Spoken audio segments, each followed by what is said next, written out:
The evacuation order had come through 3 hours ago, transmitted across every channel on Research Station Kepler 442b with the cold efficiency of Galactic Council protocol.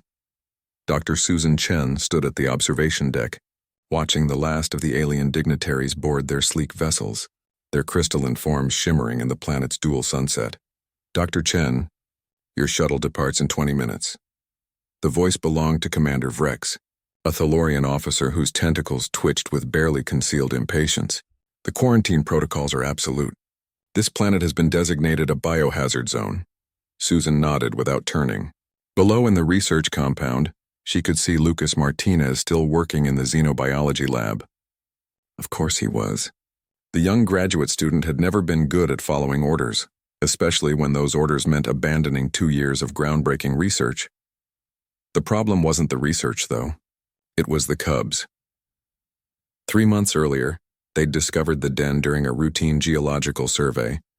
The creatures were unlike anything in the known database. Hexapedal, covered in iridescent fur that shifted colors with their emotions, and possessed of an intelligence that defied their apparent youth.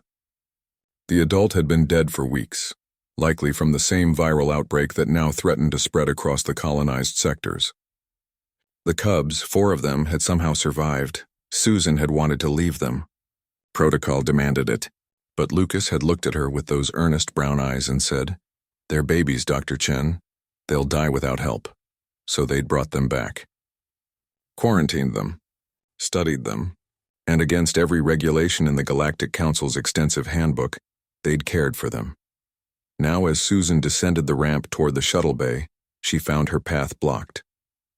Not by security forces or containment barriers, but by 4 juvenile aliens, each roughly the size of an Earth tiger, their fur blazing bright crimson, the color of distress. Lucas stood behind them, arms crossed, face set in that stubborn expression she'd come to know too well. "Move them." "Mr. Martinez," Susan said, her voice carrying the weight of authority she rarely used. "That's an order." "With respect, Doctor, I can't do that. The Council has made their decision. This planet is contaminated. Every living thing here will be sterilized from orbit in 6 hours. That includes 4 innocent creatures who didn't ask to be orphaned by a disease they didn't create." Lucas's voice cracked slightly. "They're not infected. You've seen the test yourself. They're immune just like we are." Susan glanced at her datapad. He was right, technically. The cubs showed no signs of carrying the pathogen that had devastated the planet's ecosystem, but the Council didn't deal in technicalities when it came to potential galactic plagues. Behind her, Commander Vrex's shuttle hummed to life. Through her earpiece, she heard the evacuation coordinator. "Dr. Chen, you have 15 minutes to reach your assigned vessel." The cubs moved closer together, their 6 legs interweaving in a defensive posture Lucas had documented as familial bonding. The smallest one, the one Lucas had nicknamed Spark, made a sound. A melodic trill that Susan's translator couldn't quite parse, but her human heart understood perfectly. "They're asking us not to leave them," Lucas said quietly. "You know I'm right." Susan closed her eyes. In her mind, she ran through the scenarios. Defying the Council meant court-martial, the end of her career, possibly imprisonment. But she'd spent 30 years in xenobiology, and she'd learned one fundamental truth that the galaxy's bureaucrats always seem to forget. Intelligence wasn't defined by technology or language, or even tool use. It was defined by the capacity to feel, to bond, to hope. "Dr. Chen," Rex's voice crackled with urgency. "The shuttle cannot wait." She opened her eyes and looked at Lucas, then at the cubs.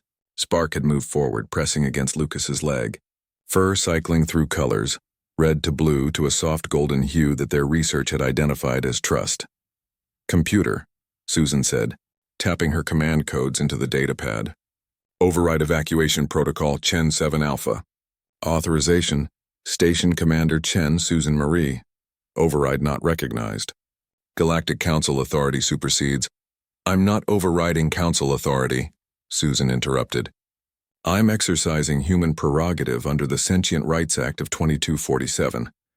These cubs display markers of developing sapience.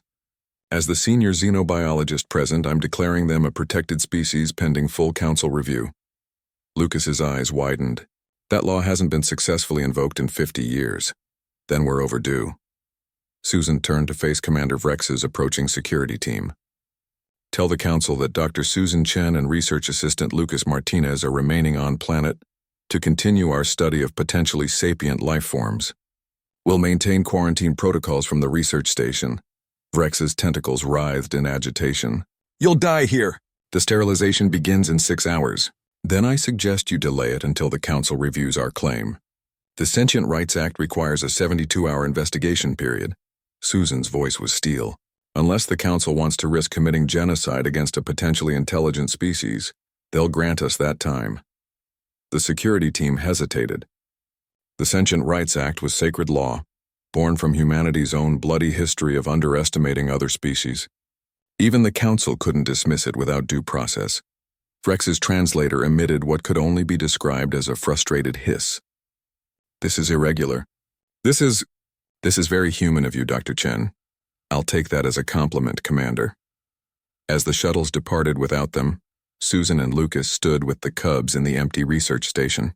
The smallest one, Spark, made that trilling sound again, and this time Susan's translator caught a fragment. Stay? Family pack stays?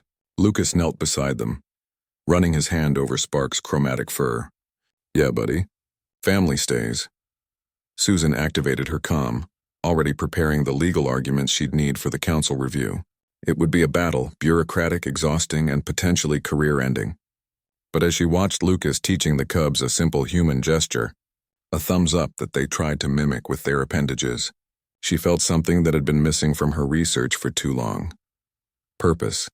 Computer, begin recording, she said. Supplemental research log. Dr. Susan Chen. Day 1 of Sapience Evaluation for Species Designation Kepler 442b7. Note for the record. Sometimes the most important scientific discoveries aren't found in data, but in the courage to recognize consciousness when it looks back at you. Outside, the twin suns finally set, and 4 pairs of luminescent eyes glowed in the darkness, watching, learning, and trusting the 2 humans who'd chosen to stay. The Council would have to go through them now. And as any student of human history could attest, that was never an easy task. End.